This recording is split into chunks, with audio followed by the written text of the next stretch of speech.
Romina. Non è preparato, cazzo, mi viene da bere qua, che roba fantastica, noi siamo amici.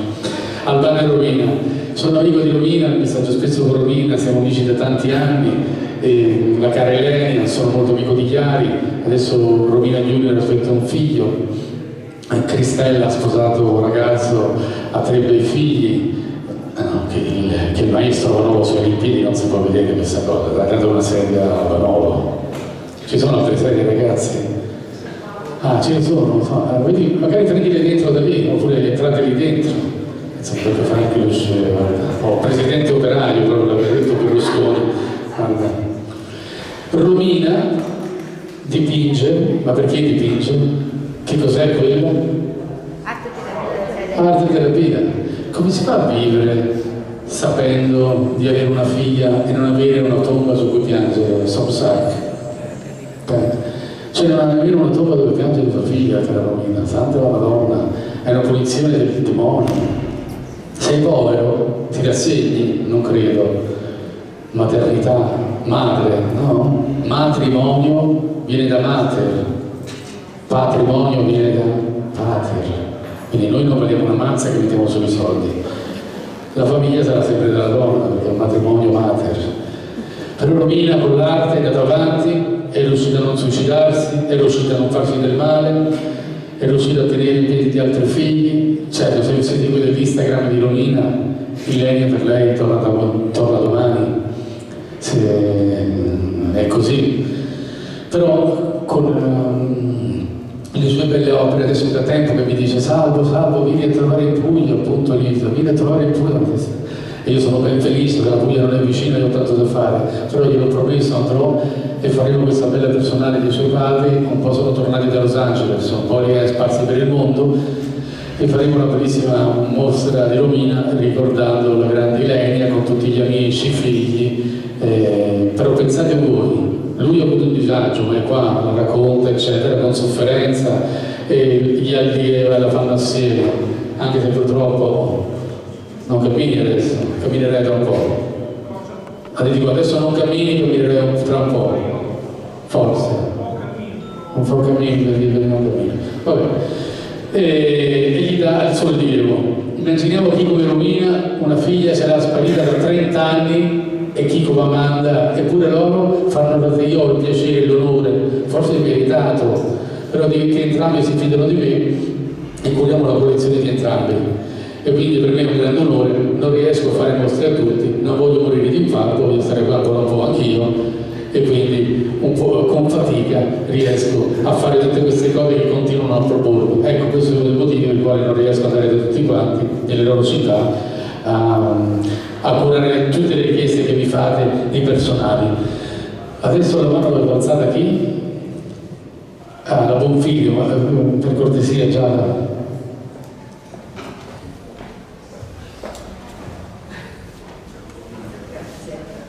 Margherita Bonfiglio, io scrivo da quando ero bambina e soprattutto poesie, e con la poesia sono arrivata qui alla Biennale e ancora prima a Spoleto Alto con la Stanza dei Segreti, perché credo che la poesia sia una cura, la cura dell'anima per chi scrive e anche per chi la riceve. E con la mia poesia vorrei che chi mi legge riuscisse a sviluppare sentimenti di solidarietà, di gentilezza, di comprensione, di pace. E quindi come ambasciatore di pace nel mondo per la poesia io dico che la poesia va divulgata, va promossa e va contagiata.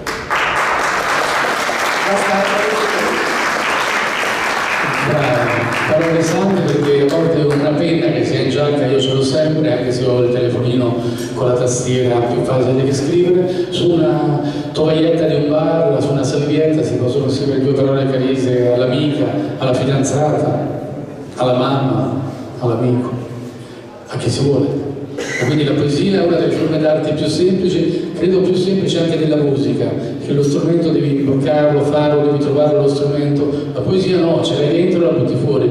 Ecco, abbiamo fatto un libro durante il Covid, credo, dove la maggior parte di voi, sapendo che non ci siamo mai fermati, Siamo stati gli unici in Italia, temerari.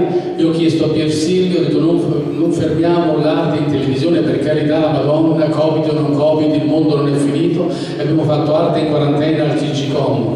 Dopodiché abbiamo fatto questo librone e poi abbiamo fatto la poesia e l'arte, un libro bellissimo dove c'erano dentro di tutto, e in questi 2 anni di Covid abbiamo fatto Cinzia Viola, il Padiglione Venezia, la Biennale di Milano 2 anni fa si è tenuta, abbiamo fatto anche Spoleto, con i permessi, col prefetto, con polizia e carabinieri, ma devo dire che siamo stati, il nostro gruppo, gli unici che sono stati molto attivi, e perfino miracolosamente la galleria, sempre con i carabinieri che ci hanno sempre appoggiato a Milano, siamo stati aperti. Altrimenti ero ancora più fuori di adesso, era dura. Voi girate il mondo, girate la classica, sono gli amici del cuore del maestro Riccardo Muti, che è il più l'eccellenza italiana, ormai se ne sono andati tutti, Alberoni anche, eccetera, che dove sono le eccellenze? Nasceranno, verranno, speriamo. Muti è un direttore d'orchestra straordinario, voi l'avete seguito in tutto il mondo e avete una sensibilità diversa, conoscete l'opera, avete appena fatto un'opera straordinaria, io vi ammiro, vi apprezzo, forse vi invidio, perché una cosa così bella penso che possa nascere solo dal frutto di un grande amore, perché sono andati a trovare i musicisti italiani città per città, per poi fare un libro, ma lasciare un attimo la parola a te. Sì, buongiorno a tutti. Allora, noi quest'anno siamo di Bergamo, e Bergamo è capitale della cultura con Brescia, e grandi appassionati di musica classica e lirica, ci siamo praticamente inventati un progetto particolare, per cui abbiamo mappato tutto il territorio italiano, siamo andati a scoprire tutte quelle città dove sono nati i grandi compositori, grandissimi artisti, e sostanzialmente ci siamo messi in cammino. Abbiamo identificato 150 città, 250 compositori, grandi artisti, e l'8 di aprile, che era l'anniversario della morte di Gaetano Donizetti, da Bergamo siamo partiti in cammino andando sulle tracce di tutti questi compositori. Per cui da Bergamo siamo finiti in Puglia, in Sicilia, in Sardegna, insomma abbiamo girato tutto il paese e siamo arrivati praticamente alla conclusione di questo itinerario, che si concluderà proprio qui a Milano, perché il giorno 28, cioè martedì, partiremo dalla casa di riposo Giuseppe Verdi, dove c'è sepolto il maestro, e andremo a piedi a Bergamo ad omaggiare la tomba di Gaetano Donizetti. Faremo questo percorso in 2 giorni, seguendo, siccome quest'anno è anche l'anniversario del Manzoni, ci siamo ispirati al percorso fatto da Renzo Tramaglino, raccontato da Manzoni, per cui seguiremo tutto il naviglio che ci porterà a Bergamo e porteremo da Verdi a Donizetti il nostro saluto finale.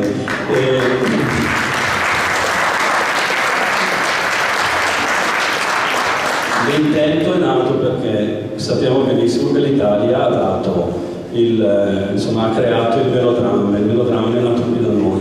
Il nostro paese ha dato il nome alle note musicali. Qui in Italia si sono costruiti grandi strumenti, dal pianoforte per non parlare del violino, Stradivari. Insomma, qui da noi si può dire che è il paese che per quanto riguarda la musica ci rappresenta in tutto il mondo, e ancora oggi, perché se voi pensate, i grandi eventi musicali sono dovuti sostanzialmente alla nostra musica, ai nostri grandi compositori, dal Metropolitan di New York al Teatro alla Scala, in Giappone, insomma ovunque andate sentirete parlare la lingua italiana nell'opera lirica.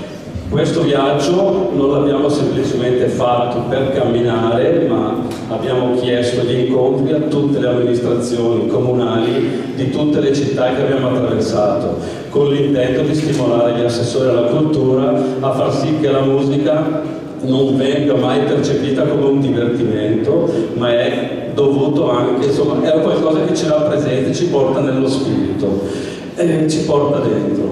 Per cui questo incontro è servito anche per stimolare tutto il paese a far sì che questo argomento, insomma, non venga assolutamente dimenticato.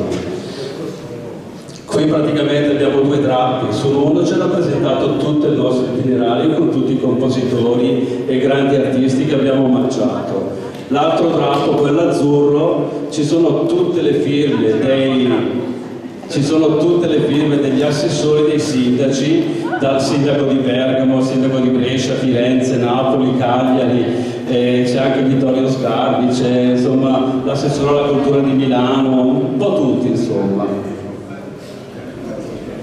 Martedì partiremo dalla casa di riposo verde alle 10:30 del mattino, incontreremo gli anziani che sono residenti nella casa, ci saluteremo e poi da lì partiremo in cammino verso Bergamo, dove arriveremo la mattina del 29, dove ci sarà la deposizione delle corone alla tomba di Donizetti e lì ci sarà una piccola elevazione musicale con i ragazzi delle scuole. In questi mesi, in queste settimane siamo stati accolti anche nelle scuole, nei licei, a Crotone, abbiamo raccontato, incontrato i ragazzi.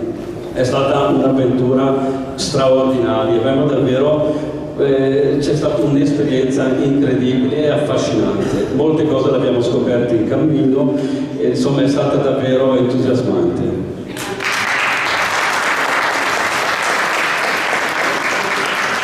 Se non è cultura questo, la nostra musica, i nostri musicisti, la nostra storia, e loro hanno deciso, che non sono né assessore né sindaco, due appassionati di classica, hanno deciso di dare un disegno alla nostra storia di musicisti. Pensa te, il privato si sostituisce al governo e a ciò che dovrebbe fare per la cultura di un paese che ha fatto diventare grande questo paese nel mondo, perché l'italiano veniva parlato all'estero e viene ancora parlato nella musica classica, voi me lo insegnate.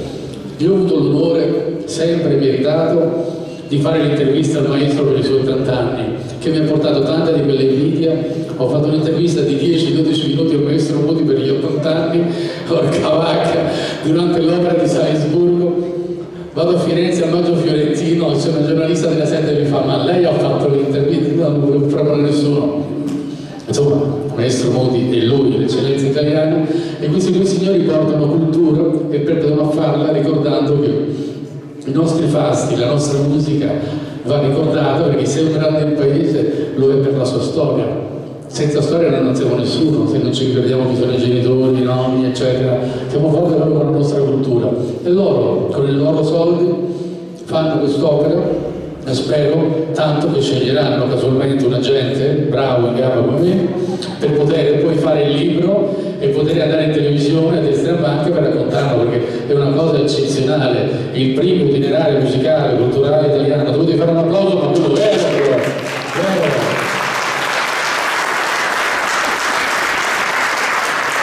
Se non è questo per bene al proprio paese, la propria cultura e i figli, ma cosa lo è, voglio dire. Già da continuiamo col giro, c'è un ragazzo là in fondo, ho visto una mano alzata prima di chi era, che voleva fare una domanda riguardo l'arte. Era di qua, guarda, eccolo lì. Poi magari andremo in francese e in inglese, Brigitte Capello, tu parli anche italiano, e là, di là. Il quesito dell'arte, l'arte terapia è quanto importante che ci serve per penetrare proprio quest'arte, perché chi fa bene alla società, non fa per se stesso, ma anche per quelli vicini. Fatto da seduta. Prego, si può alzare così fa la domanda. Sì, grazie. Ah no, c'è un problema. No, signora, no, lasci perdere. Fatto da seduta. C'è un problema. Domande corte? Sì, allora io mi chiamo Dolores Mancoso, vengo dalla Sardegna e vorrei dire una cosa. Io credo che nella notte dei tempi, nel buio dei tempi che viviamo, sia facile pensare all'arte come canto della bellezza. Qui tutti abbiamo bisogno di bellezza, qui sento parlare della terapia, non dell'arte. Eppure non sono convinta di questo. Io credo che l'arte sia altro e più, cioè nel senso che l'arte è pienezza di senso, è profondità di senso, è una dimensione quasi critica, verticale di senso. In questo senso non ci sta solo la bellezza, ci sta la vita. Ci sta la vita e la vita non è solo bellezza, perché noi lo sappiamo, l'arte può essere testimonianza dei tempi, può essere un jacuzzi, può essere una prospettiva. Io credo che oggi forse è questo ciò di cui veniamo tutti.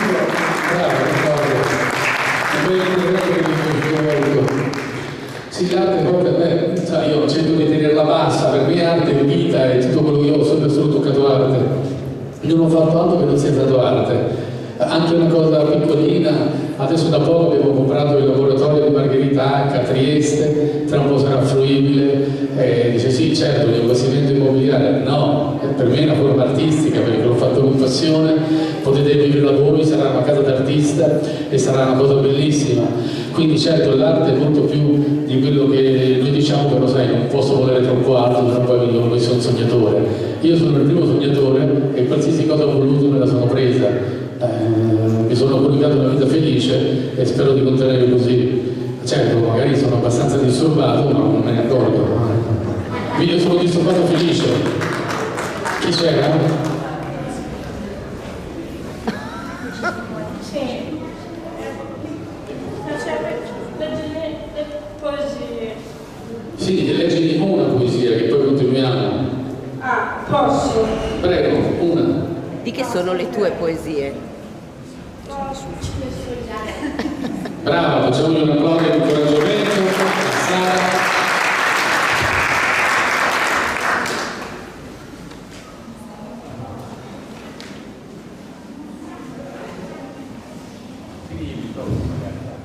Eccomi, aspetta. Vuole sceglierla? Ah, ci sono io. Tutto tace come l'onda tra i miei pensieri, così grande l'amore conserva il tuo bel sorriso che i vostri ho distrutto. Brava,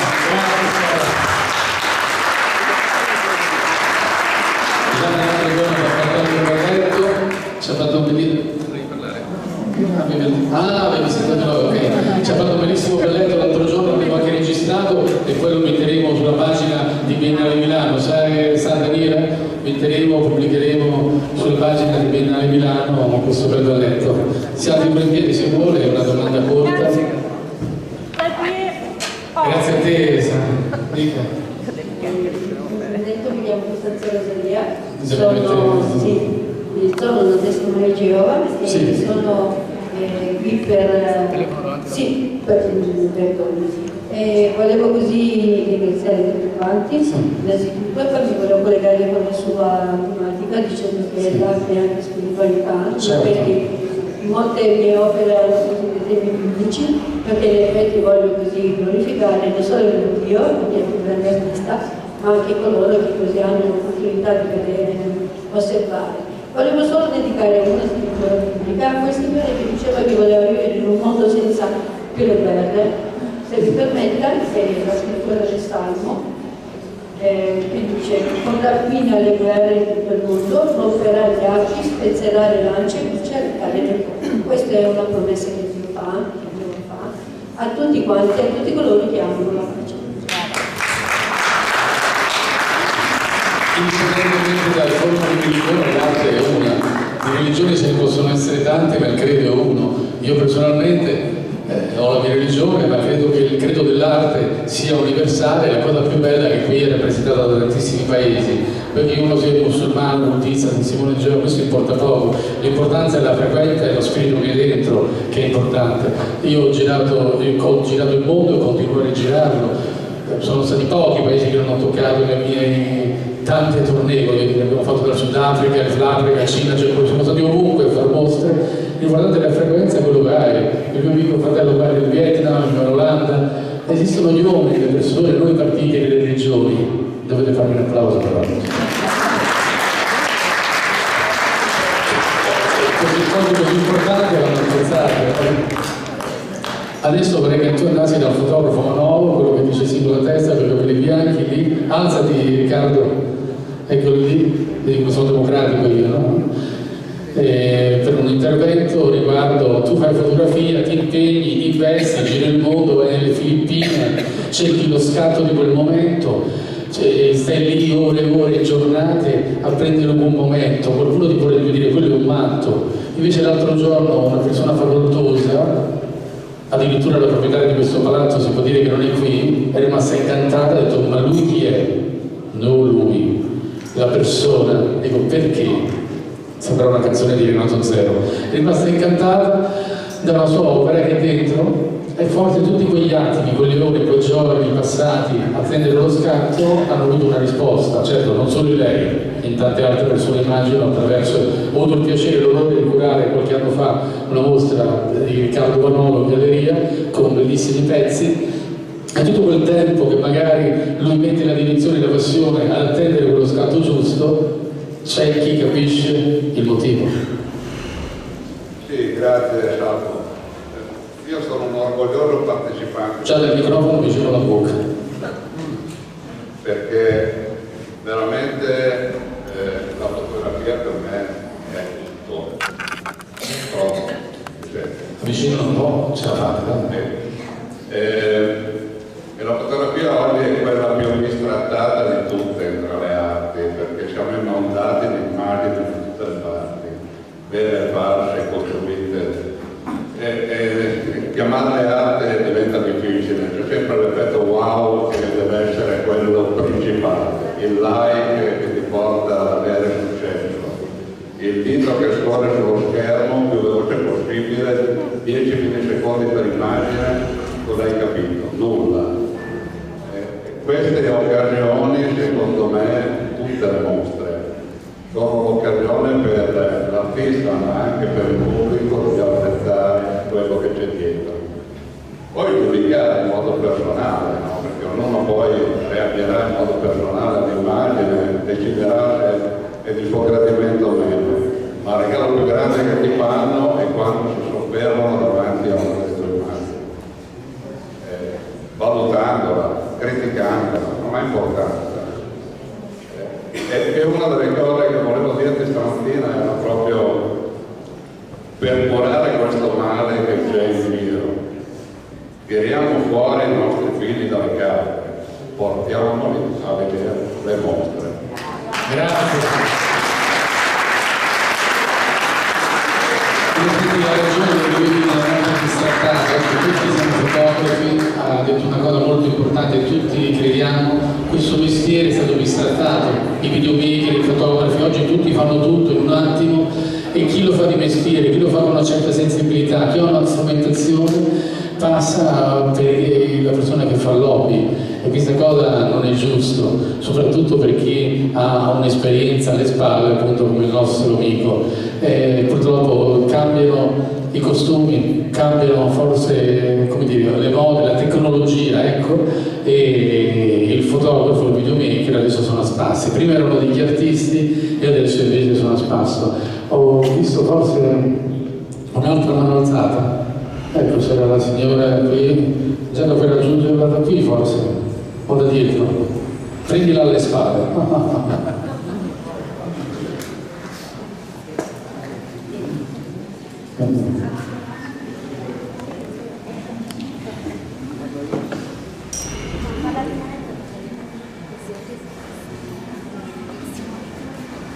Buongiorno, sono Manuela De Pregi, volevo raccontarvi della mia storia, che in pratica è un po' la conferma di questo credo dell'arte, che è un sacro fuoco che penso sia in ognuno di noi.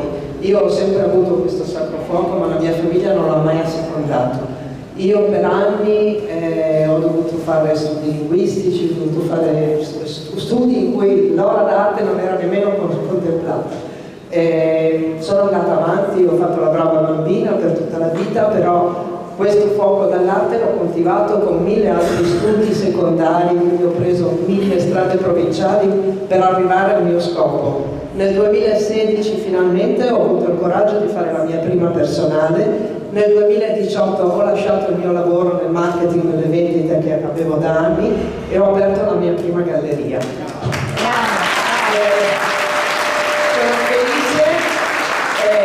Adesso faccio quello che mi piace, lo faccio con grande soddisfazione. Ho aperto quest'anno un'altra galleria in un altro posto, fuori Milano, a Grado, e la cosa sta andando benissimo, e quindi volevo dire a tutti: proseguite nelle vostre passioni, anche se avete un'età che non è più giovane. E la mia bambina che ho esposto qui è proprio il simbolo di questo: be a rebel, fai quello che vuoi nella tua vita e non lasciare che gli altri ti impongano. Bravo.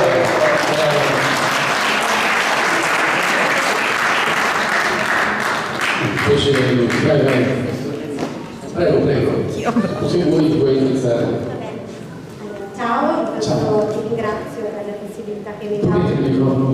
Ti ringrazio per la possibilità che mi hai dato di esporre questa magnifica galleria. E ho chiesto un po' a tutti che cos'è l'arte per noi. Per me è rivoluzione.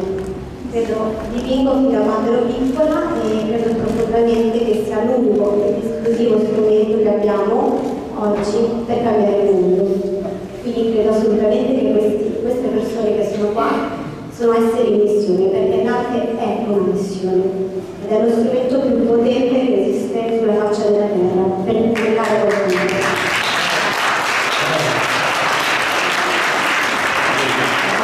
Esatto, la sua missione, io l'ho presa sul serio questa frase da ragazzo, sono andato avanti. Sa voi vedere come cercare di, anche con un lavoro di giorno, farne parte quotidianamente e crescere. Poi ognuno cresce in un certo modo. Però posso dirti che ho tanti avvocati, chirurghi, magistrati, operai, nullafacenti, sensibili. Conosco, immagino quanta gente posso mai conoscere, facevo la gente di Vittorio 25 anni fa, quindi di vari campi conosco tantissima gente e dividerei la società non tra categorie economiche, ma tra categorie di sensibilità. Proprio la sensibilità è quello che distingue un uomo dall'altro.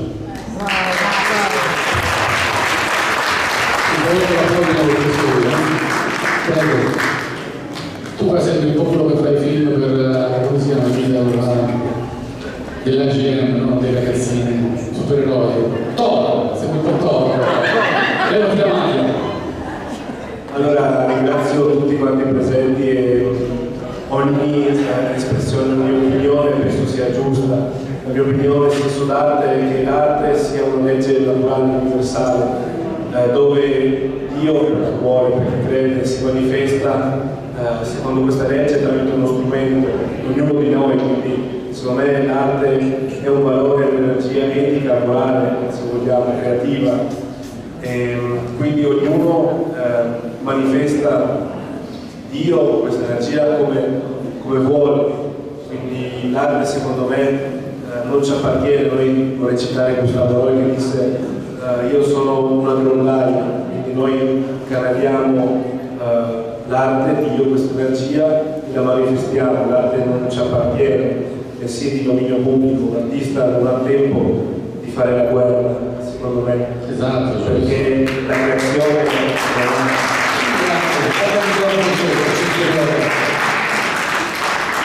ci conosciamo da anni, tu lavori, fai un lavoro normale, però ami l'arte, la pratichi, fai anche a volte cose trasgressive che non sembrano. Fammi finire, che fai? Non più pensiero. Trasgressione nel senso che mi ha fatto un casco tutto particolare, eccetera, non mi sembra quello potrebbe farlo, non so, lui, ad esempio. L'energia certo, è ironico, trasgressivo, però quel casco lì non era da sciura milanese. Io sono toscana, sono milanese qua. E ringrazio innanzitutto Salvo Muniz, il nostro presidente, che per la terza volta mi ha selezionato per venire a Milano, e quindi insomma tutto il suo staff, sempre molto gentile e disponibile, e tutti gli artisti e le artiste qui presenti. Per me l'arte, appunto, come diceva Salvo, purtroppo io, dico purtroppo perché faccio un altro mestiere per dire, però a breve terminerà e quindi avrò tempo, avrò un anno di dedicarmi completamente all'arte, che è la mia vera passione. Fin da bambina disegnavo, amavo molto appunto dipingere e disegnare. Poi la vita mi ha portato verso altri percorsi, però il filo, diciamo così, dell'arte, di questa energia non si è mai interrotto.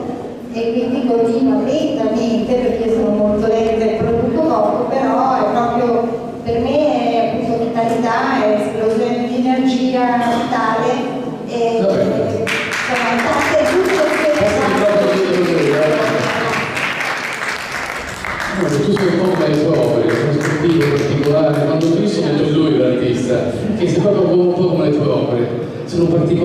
cioè uno che vede un'opera tua dice lui, sei un poteriano, sai Potero, che non ti ho avuto il piacere e l'onore di conoscere, era tipo simpatico, aveva una casa al mare a Pietrasanta, è appena morto, e aveva la loro riconoscibilità, ecco, l'arte è importante perché spesso si ha la riconoscibilità, e l'origine di opera deve avere un carattere anche nell'arte.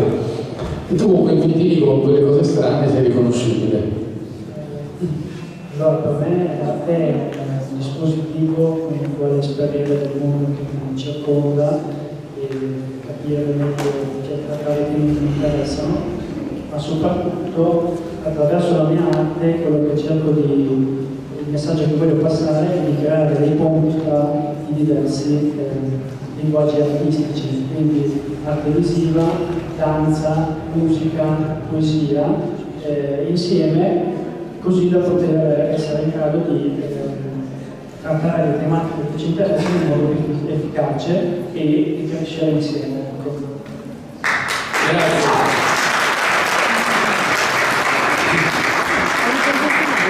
Grazie. Mi sembra adesso la critica. Ti mando il film. Grazie. Sì, fai il giro di quelle signore sempre arrabbiate, vieni con voi. Ricky, stai venendo te. Beh, non ho voce, non farla timida, dai, tu sei così forte, tedesca, vera. Brigitte, tu prendi le pietre e le forgi, fai senza attrezzatura, è probabile che tu sia più fuori di quello che ti vedo, ma sai che ho molta stima e ammirazione per te, che ho un grande amore personale, e quelle pietre che ci sono di sotto, così grandi, i piedi, grazie, il microfono, e lì dentro di te. Quelle pietre tu le fai con le mani, cioè le forgi con le mani, le lavori con giornate e settimane mesi di lavorazione. Ma chi te lo dice? Ma chi te lo fa fare? Con le macchine tecniche, lavoro con le scagliatine, martello, raspe, rime, che so io. Metti il microfono sulla bocca, dai. Con le mani. Quando lavoro con le serpentine, è la mia pietra preferita. Il viso fermo con il microfono in mano. Lavoro specialmente con le mani, ma se lavoro col marmo e altre pietre, granita, lavoro anche con macchine tecniche, non si sente, non devo... non si sente lì. Ho detto che sono sul radio, vabbè, così non preoccupate. Non si sente come no! Grazie. È strano, è l'amplificatore, il fonico. Vabbè, comunque fai cose meravigliose e le fai con ragioni e passioni contro l'indifferenza. Dico indifferenza perché probabilmente se non ci fosse qualcuno di così forte, di così motivato a lavorare la pietra, non avremo opere così belle. E si vede che da di dentro c'è questa signora qua, verde smeraldo. Buongiorno a tutti, io sono Norma Romeo. Te ama le farfalle. Sì, ma la farfalla è inganna, perché non è una vera farfalla, è il tumore che è sulla mia spina dorsale. Cresce, nasce, è nato dentro di me come un verme, io lo sto combattendo, e si intitola il mio quadro Vita vola, si trasforma in farfalla e vola. È super colorata perché la vita è colorata, come l'arte. Ringrazio tutti, siete molto utili. Grazie. Grazie a te per la dimostrazione di forza, perché non è facile parlare di queste disgrazie, però dai forza agli altri, perché ecco, avere malattie così forti, così pesanti, dove io che conosco tanti artisti ho accompagnato amici. Buongiorno a tutti, sono Giordan, sono pittore, scultore e musicista. In pratica faccio arte perché io sono innamorato dell'arte, come quando ami una donna dedichi tutto a lei, no? Noi possiamo avere la paternità dell'opera, però poi alla fine l'immagine di tutti. Ecco perché mi sono iscritto alla vita, perché voglio condividere le mie opere con tutti. Grazie.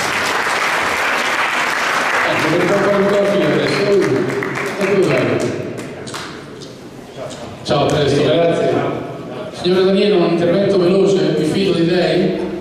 Non so se si può fidare.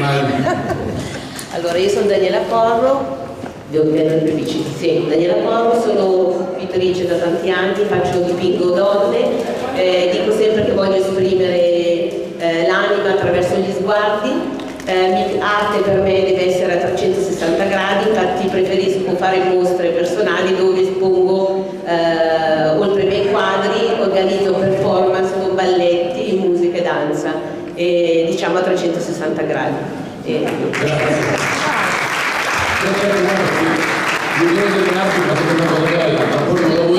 Abbiamo anche un musicista, l'altro giorno avevamo Astrid, aveva 11 anni, che è una bambina che ha fatto un dipinto di Cristo bellissimo e suona anche bene il violino. Astrid col fratello tredicenne. Se magari studiassero l'ultimo fin dall'inizio, meno male che non ho figli, no? Chissà che ti strazza da vedere, no? Magari sarei un genitore un po' appena esigente e pieno. Colleghi. Con la curatrice d'arte bisogna sostenere le curatrici d'arte, soprattutto le donne, soprattutto le curatrici d'arte. Quindi, ecco, andiamo in fuori di camera perché poi ci vediamo in TV. Tu, Marcuri, un bravo artista che ha sempre un po' matto ma fa delle cose divine. Giuseppe Acqua, quindi abbiamo qui madre tedesca, padre siciliano, quindi è un connubio, un bel connubio. Sì, Giuseppe è un artista straordinario, lui lavora la pietra e non solo quella, lavora anche il legno, ma in particolar modo ama prendere proprio la pietra dai fiumi, tirarla fuori e lavorarla come si faceva una volta, quindi non compra niente di già preconfezionato, ecco, prende tutto da lì. Buonasera. Beh, adesso però io volevo parlare di lei e poi di te. Sempre questa cosa che noi uomini dobbiamo sopraffare le donne. Sei seduto per finire lei e poi di tu. Io volevo farti una domanda, tu come curatrice, abbiamo cominciato come curatrice e poi noi ci vediamo avanti. Non è giusto. Tu come curatrice, sì, come persona e quello lavoro che fai. Poi arrivare all'artista, tra 2 secondi ci sei tu. Tutto. Però appena ti sono le donne, le curatrici e passi subito a lui. Vedi, noi la mentalità, ragione della settimana Giacomini, siamo maschilisti, lo scriverò giorno a mia sorella, per formazione indotta. La donna non potrà mai andare avanti, non proprio mai, proprio perché siamo maschilisti nel padre, nella madre, nel nome del Signore. Abbiamo questa cosa, tu hai levato la parola, nonostante tu sia una curatrice, curi lui, non sei nemmeno riuscito a parlare di lui, tu hai passato la palla. Quindi si respira nell'aria il maschilismo qua. Beh, no, non lo fa. Parla di te, dimmi di tua curatrice, la tua carriera, il cosa hai fatto, e poi io era già programmato perché noi così simpatico abbiamo fatto un andrò da lui. Bene, allora io nasco come un artista, sono una regista, compositrice di musica, ho curato per molto tempo un museo personale. Mio padre è un archeologo, è stato un archeologo importante, ha lavorato sulla preistoria in Sicilia e mi sono quindi occupata pure degli artisti perché amo tantissimo l'arte. Mio padre è un artista pure per altre cose, mio nonno ha fatto l'Accademia a Brera. Io ho fatto l'accademia anche come pittrice e quindi mi sono occupata di molti artisti in Sicilia, ho organizzato molte mostre, mi sono occupata con il nostro diciamo, comune e Palermo in particolar modo e ho cercato di scovare in giro per la Sicilia tutte quelle personalità particolari, no? Che non siano soltanto rivolte alla pittura, alla scultura, ma anche come musica, come arte, come canto, un po' tutto quello che riguarda l'arte. E quindi ho trovato questo bravissimo artista perché ho scoperto che lui aveva lavorato alla cattedrale di Sale, è stata fatta realmente bene dell'UNESCO, adesso bene dell'UNESCO. E quindi sono andata a scovarlo per Favara, perché lui è un siciliano doc, vive anche a Favara, è stato per molto tempo in Svizzera, quindi ha studiato fuori, e nell'ultimo periodo della sua vita se n'è ritornato in Sicilia, perché mi ha detto, dice, io amo tantissimo la mia terra, e quindi sono andata a trovarlo, e ho guardato, sono andata alla cattedrale di Sale, e tutti i lavori che lui ha fatto, veramente ne ha fatti tantissimi. Adesso passiamo la palla.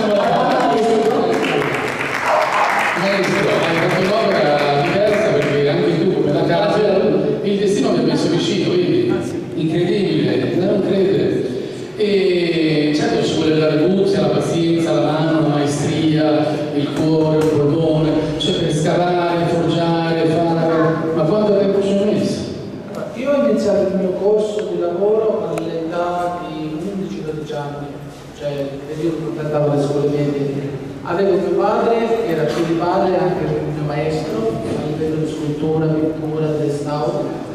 E nel corso della mia gioventù ho avuto la soddisfazione di poter creare una cattedrale di Sale, Cardinale Monte, tutta scolpita, a 150 metri di profondità. Le opere che ho commissionato non le posso più guardare, cioè non so quante sculture ho fatto nella mia vita, se le vorrei guardare, cioè non saprei più la massa che ho creato. E per l'arte posso dire che l'arte, io lo faccio con convinzione, l'arte è la mia professione, io vivo con l'arte e mi mantengo con l'arte, e l'arte è una cosa bella perché ti rende libero da questa società e dalla catena della sola che esiste.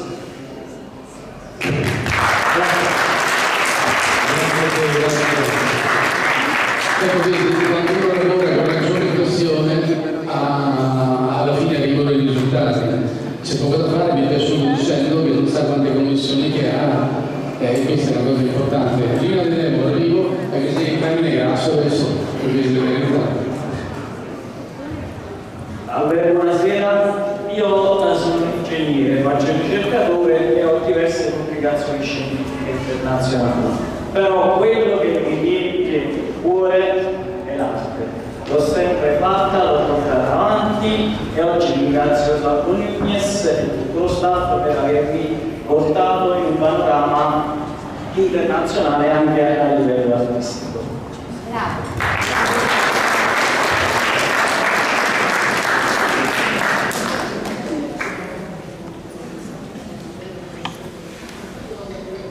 Sì, Carmine Grasso, prego.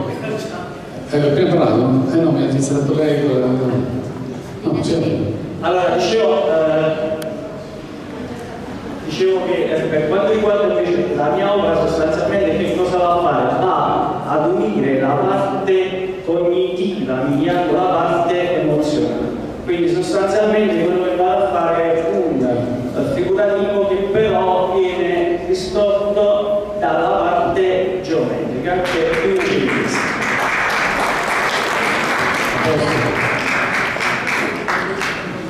In conclusione, Lina De Demo, prego, vai Giada.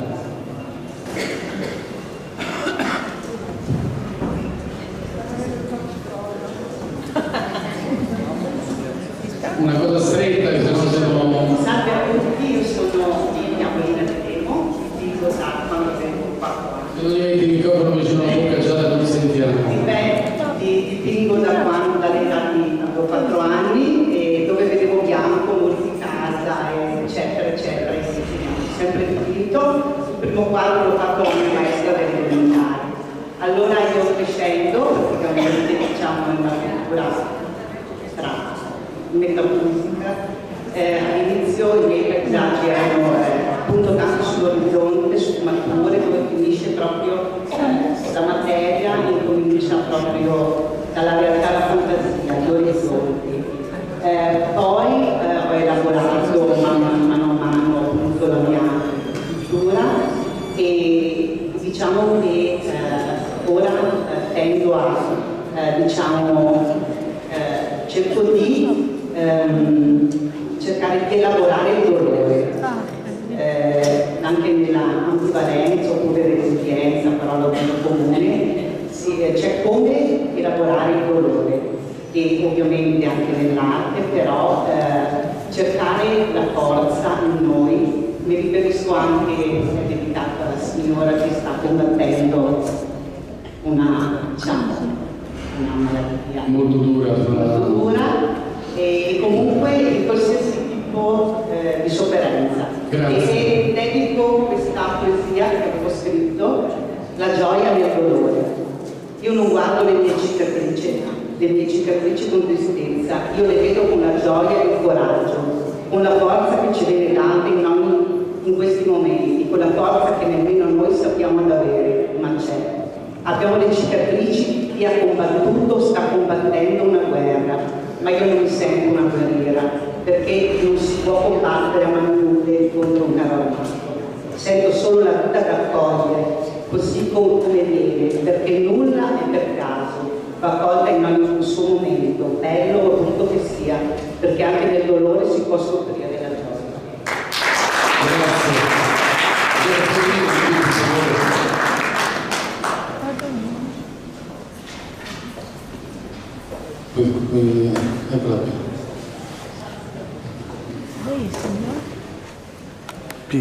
Vittorio Pisi. Mi sento molto. Buonasera, mi chiamo Jessica Pisini.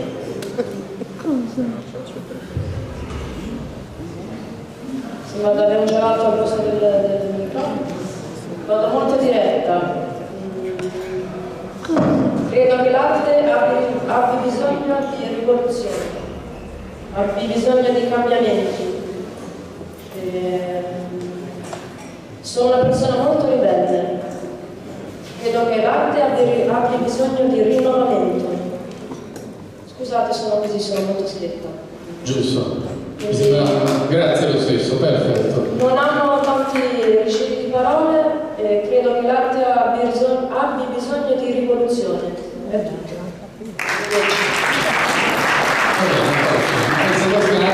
Bisogna essere rivoluzionari, l'arte è una cosa importante. Se voi siete tra i più giovani, volete dire qualcosa? Lucrezia, tu sei una mamma artista, tu come vivi l'arte da 20 anni? Puoi parlare come si parla all'inizio? Siete tra i più giovani qua. A 20 anni come si vede l'arte? Cosa vedi in arte? Tua mamma è artista, come la vivi questa cosa che tua mamma fa l'artista?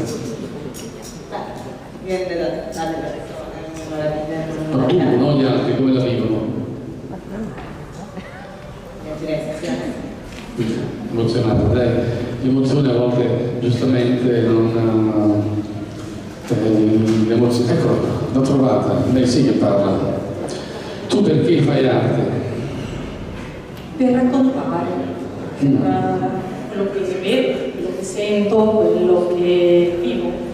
Di solito tolgo più che aggiungere in modo che non sia poi alla fine io a raccontare, spero che gli altri guardando possano metterci ognuno qualcosa di suo, perché poi non penso di avere qualcosa di speciale da raccontare io.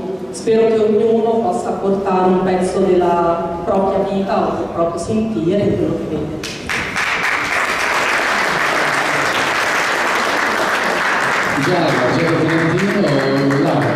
L'arte tu come la vivi, come la fai? Con gli artisti, fai testi eccetera, mi faccio una domanda anche a te tra tante che ho fatto, com'è questo sentimento artistico? Giorgio vieni avanti, vieni qua, vieni qua, come vivi questo tuo fare arte? Tu sei una persona molto sensibile. E abbiamo appena visto due ragazze molto sensibili che hanno parlato pochissimo, ma è stata chiara. Lei ha fatto l'editto di Milano del 803 o 1, 2, 3, 4. E tu l'arte come la vedi? No, tra un po'. Scusate, sono uno storico e critico della letteratura, sono emozionata. Troppo, no. Troppo, tranquilla, l'applauso arriva, un respiro, troppo veloce. Non ci emozioniamo, abbiamo fatto 3 donne emozionatissime, tra un po', piano, quindi un po' di respiro, la sorpresa. Federica, tu come vivi l'arte? Mi chiamano a bere una, cos'è l'orario? Beh, l'evidenza insieme alla fotografia, al cinema, come tale va preservata e valorizzata per quanto mi riguarda. Sì. Faccio anche voi la domanda a Pietro Leone, non fuggite subito così, dai, venite qui e date una vostra testimonianza d'arte, visto che siete esperti del settore. State un attimo qui. Leone, l'arte, qual è l'importanza dell'arte? Noi da appassionati di musica diciamo, come riferimento ciò che diceva Nietzsche, la vita senza la musica sarebbe un errore. Per cui voglio dire, per quanto ci riguarda l'arte è fondamentale, è una crescita, è la base della nostra vita e sono sentimenti che si rinnovano attraverso l'arte, insomma. Per cui l'arte è fondamentale per poter vivere, non si può fare meno. Bravo, eccolo. E adesso un po' di arte, ma quella delle più semplici. Prego, maestro.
un attimo prima dell'ultimo pezzo conclusivo, abbiamo anche una regista, Annalisa Campo, che è un artista, l'arte invece del cinema, l'arte della fotografia applicata al cinema.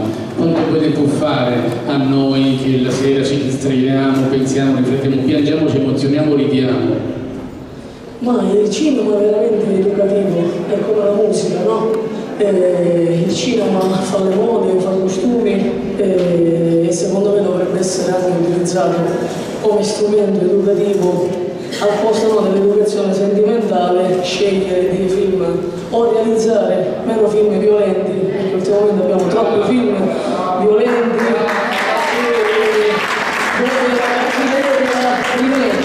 e quindi sarebbe più opportuno realizzare film che parlino d'amore, di sentimenti, di amicizia, ecco, cosa che ormai non accade. Uno basta che accende la televisione e c'è violenza ovunque, fantascienza, violenza, e quindi questo sta creando la generazione di adesso.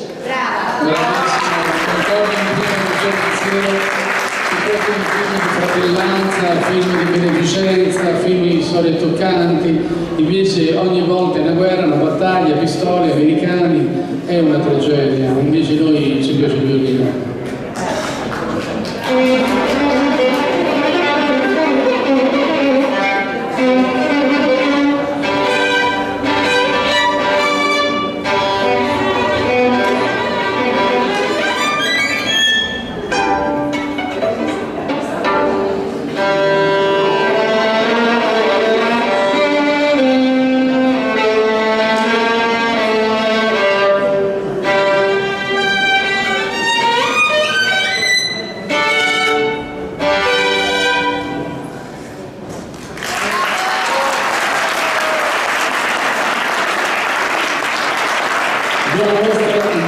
Facciamo un po' di foto, chiudiamo la conferenza, che ormai siamo qui da 2 ore e mezza e oltre, e per gli ultimi interscambi chi deve partire e l'altro non chiudo.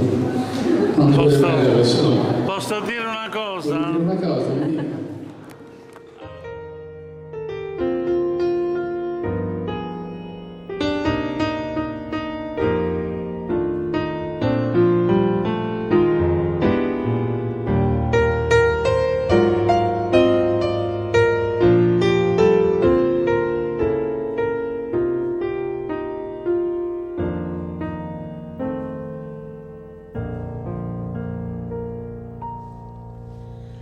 Penso che un sogno così non ritorni mai più. Mi dipingevo le mani e la faccia di blu. Poi d'improvviso venivo dal vento rapito e cominciavo a volare nel cielo infinito.